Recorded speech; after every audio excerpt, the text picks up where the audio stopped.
Hello friends, welcome to Pompi's kitchen.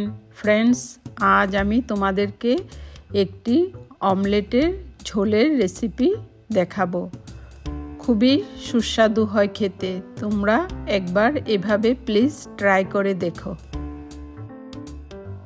Friends, এই omelette কারি রেসিপিটা তোমরা রুটির সাথে, ভাতের সাথে, নয়তো নান দিয়ে খাবে। খুবই দুর্দান্ত লাগে খেতে। তাহলে চলো স্টার্ট করি। প্রথমে আমি 6টা ডিম নিয়েছি। ডিমটাকে ভালো করে ফেটিয়ে নিচ্ছি।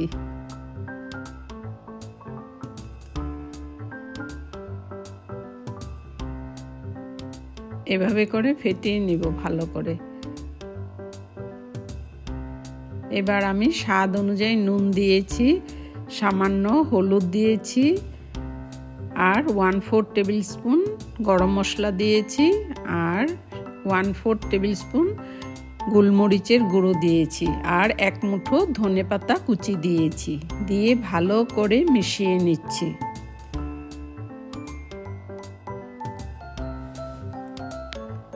ফ্রেন্ডস, তোমাদের যদি এই রেসিপিটি ভালো লেগে থাকে তাহলে তোমরা আমার চ্যানেলটিকে প্লিজ লাইক করো, কমেন্ট করো আর শেয়ার করো, আর সাবস্ক্রাইব করতে ভুলো না।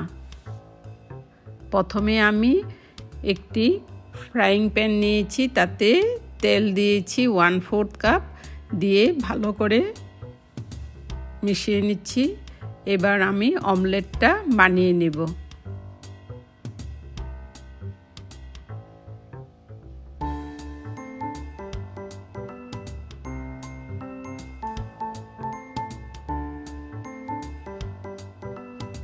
এভাবে করে হালকা হালকা করে অমলেটটাকে রাউন্ড করে নিচ্ছি।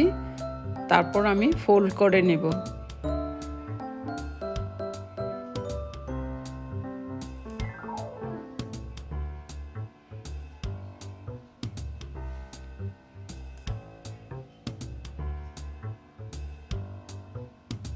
দেখো, আমার অমলেটটা মোটামুটি হয়ে গেছে। এবার আমি ফোল্ড করে নেব হালকা হালকা করে।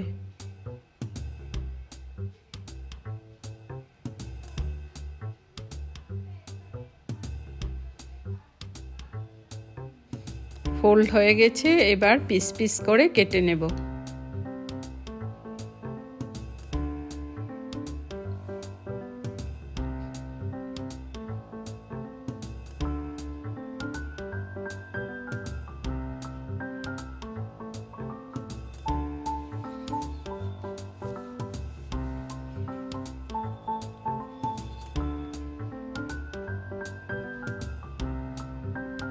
এইভাবে করে আরও একটি বানিয়ে নিচ্ছি।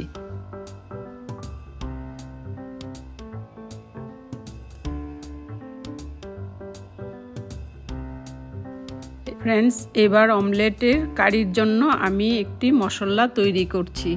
একটি পেঁয়াজ দিয়েছি, 10 কোয়া রসুন দিয়েছি, সামান্য আদা দিয়েছি, কাঁচা লঙ্কা দিয়েছি, টমেটো দিয়েছি, 1 মুঠো ধনেপাতা দিয়েছি। দিয়ে সুন্দর একটি পেস্ট তৈরি করে নিয়েছি। এবার একটি কড়াই বসিয়েছি, তাতে 1/4 কাপ তেল দিয়েছি। তেলটা গরম হয়ে গেছে। এবার মশলাটা দিয়ে দিয়েছি। দিয়ে ভালো করে মশলাটাকে ভেজে নেব। ফ্রেন্ডস, এবার আমি স্বাদ অনুযায়ী নুন দিয়েছি, 1/4 টেবিল স্পুন হলুদের গুঁড়ো দিয়েছি। দিয়ে ভালো করে মশলাটাকে ভেজে নিচ্ছি।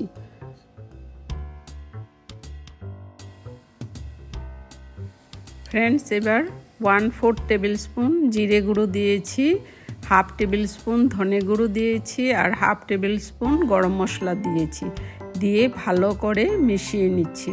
নিয়ে ভালো করে মশলাটা আবার ভাজবো। মশলাটা আমার ভাজা কমপ্লিট। দেখো, সুন্দর করে ভেজে নিয়েছি। এবার আমি সামান্য কসুরি মেথি দিয়ে দেব।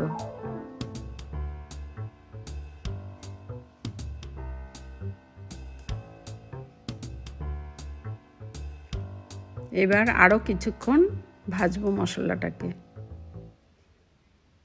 এবার খুব সুন্দর গন্ধ বের হয়েছে। তোমরা এভাবে একবার বানিয়ে দেখো, খুবই দুর্দান্ত হয় খেতে। দেখো মশলাটা কি সুন্দরভাবে ভাজা হয়ে গেছে।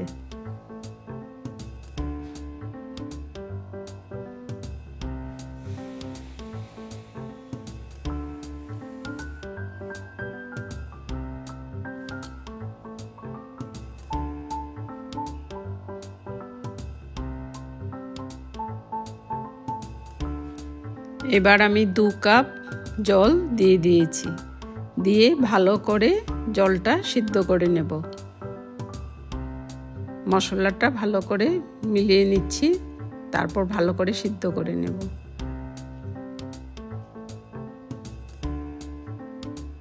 এবার আমি অমলেটগুলো দিয়ে দিয়েছি। এবার আমি 5 থেকে 7 মিনিট বয়েল করেছি আর আমার ঝোল ready, omelette curry ready. Please তোমরা একবার এভাবে ট্রাই করো।